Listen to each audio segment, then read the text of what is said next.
Thanks for coming back to the channel, especially for spanking me so hard for that post that I did on the stabilizing brace. Keep those cards and let us coming. But this video is about a subject that's near and dear to my heart and probably a lot of you, and it's on the idea of qualified immunity, which primarily focuses on law enforcement but is a doctrine that protects government employees from being sued for financial damages if they violate someone's constitutional rights. Um, and it looks like, based on an opinion piece in USA Today yesterday, December 20th, a unanimous decision, read that as unanimous decision by the US Supreme Court, blows that up.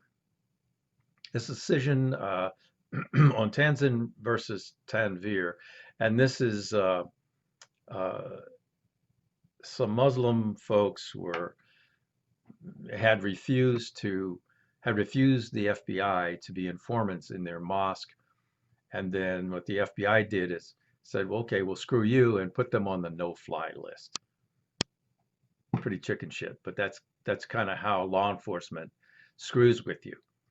Well, the Muslim folks sued, and it went all the way to the Supreme Court, that this violated their First Amendment rights, and it certainly did.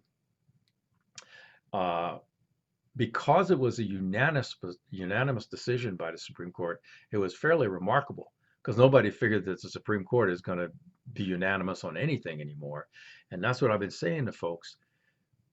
The Supreme Court is different, and you can't assume that they're going to vote by party lines because that's not how they roll up there, right? So this qualified immunity thing, to shorten it, says that um, policy determines whether or not an employee of the government is whether an employee of the government has has violated someone's rights, right?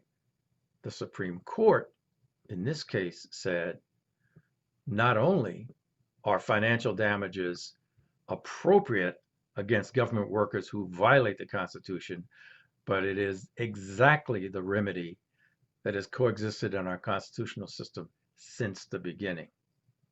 Now that's huge. That's huge. Now what that means is that um, the government, in this case the federal government, because they were trying to defend the FBI, said, well, it can't include money because policy. Bottom line, the Supreme Court says we care about the law, not governmental policy, and we rule based on the constitutional law, not your policy. And therefore, it was a unanimous decision. And the FBI, those agents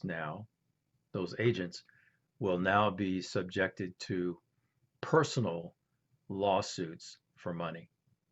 Now imagine what happens to law enforcement at the local level, that's sheriff and police, who now know they cannot hide behind their badge. Civil servants who provide crappy service and as a result violate your constitutional rights. Imagine being a government employee thinking that nobody can touch you, and now they can. So it's going to be very interesting going forward how long this qualified immunity decision is allowed to stand. I'm hopeful that soon it'll go down. But that's good news, and it's an example of how the Supreme Court, in fact, does work. I am surprised we got a unanimous decision this soon, but hey, I'll take every one I can get. So with that, thanks for watching. and carry on.